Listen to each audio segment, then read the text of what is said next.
Hello, I'm Gordon Lang, editor of CameraLabs.com. I'd like to give you a brief video tour on the Nikon D5000. Here it is, the D5000. This is the successor to the D60, which makes it Nikon's latest entry-level DSLR, although in many respects it actually represents a step up from the real budget models. Like the D60, it comes supplied in a kit, if you choose so, with the 18 to 55mm VR lens. That's VR for vibration reduction to help counteract the camera shake. Now the easiest way to think about the D5000 is as a D60 with the D90 sensor and HD movie recording and one very special new feature around the back that I'll show you in just a moment.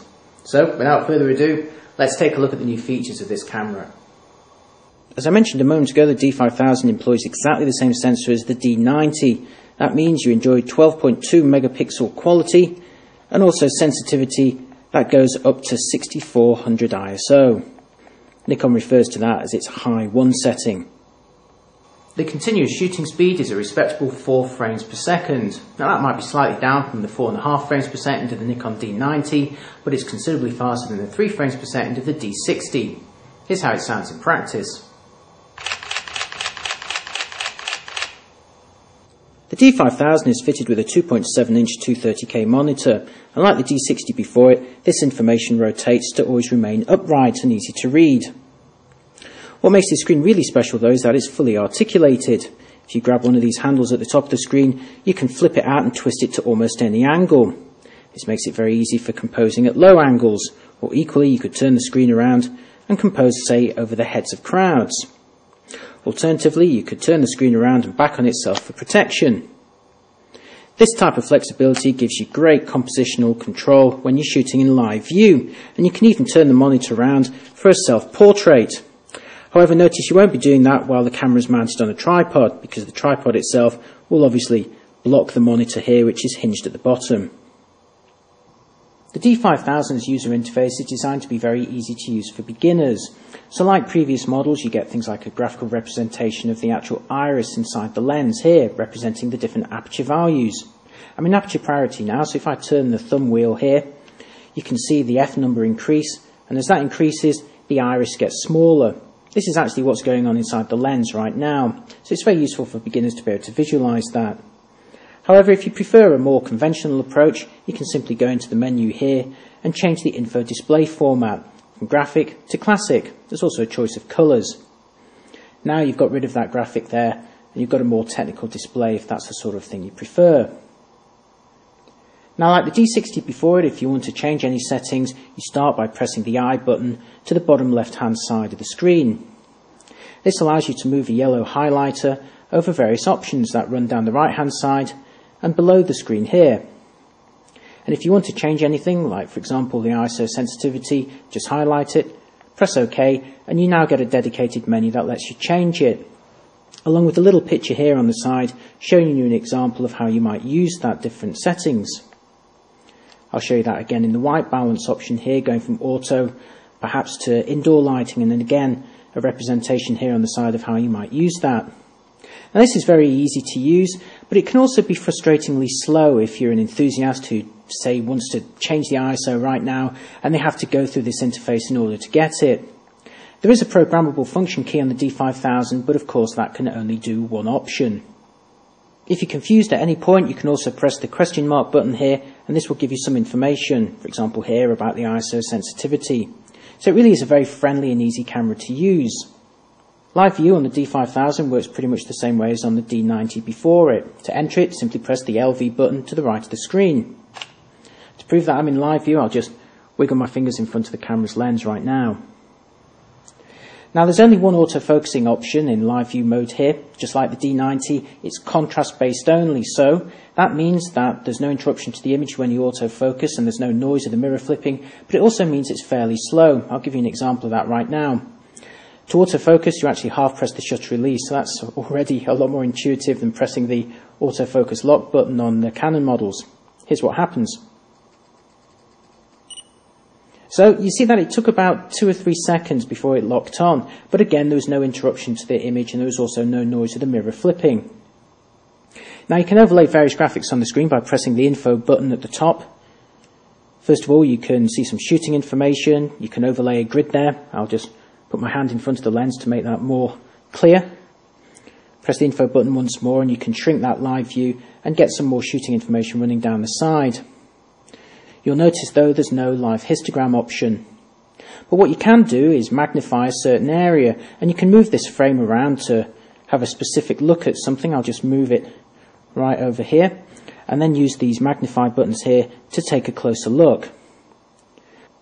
That's the maximum magnification right now, and it's slightly fuzzy, the view, compared to what you get on the Canon models, but it is still allowing you to get a very precise view and also an accurate representation of the focusing. I'm going to zoom out just one step and then show you the autofocusing once more. So again, it took a couple of seconds, but I know that what I'm getting there is going to be pin sharp. Externally, the D5000 looks like a chunkier version of the D60, although there are of course a few differences. With the logo here, you'll see 3 tiny holes for the built-in microphone. That's for the movie mode. Round the back, of course, dominated by the articulated screen, and the hinge here makes the body quite tall compared to other entry-level DSLRs. Let's power the camera off here and have a look at the ports on the side. The middle port is your usual combined USB and TV output. But above this, you've got a port for the optional GPS accessory, and below that, you've got a mini HDMI port, of course, for connecting to high-definition TVs. One of the headline features of the D5000 is, of course, its HD movie mode, and you're watching an example of it right now. I'm stood about 1 metre in front of the camera, and the sound you hear is recorded by the built-in microphone. The movie mode on the D5000 is pretty much inherited wholesale from the higher-end D90. As such, the best quality mode gives you 720p, recorded at 24 frames per second with mono sound from the built-in microphone. Sadly, there's still no external microphone input, and focusing is still manual once you start filming. The videos themselves are compressed using the Motion JPEG format. That might seem a bit old-fashioned compared to the H.264 format of Canon's latest cameras, but it does make it a lot easier to edit. This first clip was filmed handheld with vibration reduction enabled on the lens. As I pan around the boat here, you can see the D5000 automatically adjusting its exposure. Now, if you'd really like to see what the quality looks like on your own computer, I've got a similar clip filmed moments earlier, which you can download for yourself at our full review at cameralabs.com. Now, like other DSLRs with movie mode, you can of course zoom the lens while you're filming by simply twisting the zoom ring, but this is best done with the camera mounted on a tripod. It's also possible to achieve a very shallow depth of field and selectively focus from one area to another. This is something that's difficult to achieve with a normal camcorder. The D5000 is another highly compelling entry-level DSLR from Nikon, and it's a great choice for beginners who want to step up from a real budget model. This camera features great image quality, high-definition movie recording, and a fully articulated screen on the back that allows you to shoot at unusual angles with ease. The user interface is also very easy to use if you're a beginner. If this is your first DSLR, this camera will guide you through the options and make things a lot easier for you. However, there are some downsides to the D5000. That easy user interface can prove a little frustrating for enthusiasts or people who know their way around a DSLR. It can be a little slow to use at times. And it should also be noted that, like the D60, the D40X and the D40 before it, this body does not feature a motor to autofocus older lenses. So if you want to autofocus with this camera, you'll need a lens that has its own focusing motor, which in Nikon's terminology means you're looking for an AFS model, like this kit lens. Although to be honest, neither of those are really going to affect the target audience for this camera. Much more importantly though, are its two major rivals, Canon's EOS 500D, or Rebel T1i as it's known in North America, and the Olympus E620. Both of those cameras have got some very compelling features. The Canon's higher resolution and has a much more detailed 3-inch screen on the rear. The Olympus model also has a flip-out screen, but built-in image stabilization that works with any lens you attach. So as always, there's a lot to weigh up, but as always, we've done that comparison for you over at cameralabs.com. We've compared all the features of these three cameras and pointed out which ones are going to be best for you if you're into certain types of photography. We've also compared their image quality at all sensitivities to show you exactly what happens in terms of noise levels and real-life resolution. So if you're in the market for a step up from a budget entry-level DSLR and are interested in the D5000 or indeed the new Canon and Olympus models, then check out our full review. As always, you'll find it at cameralabs.com.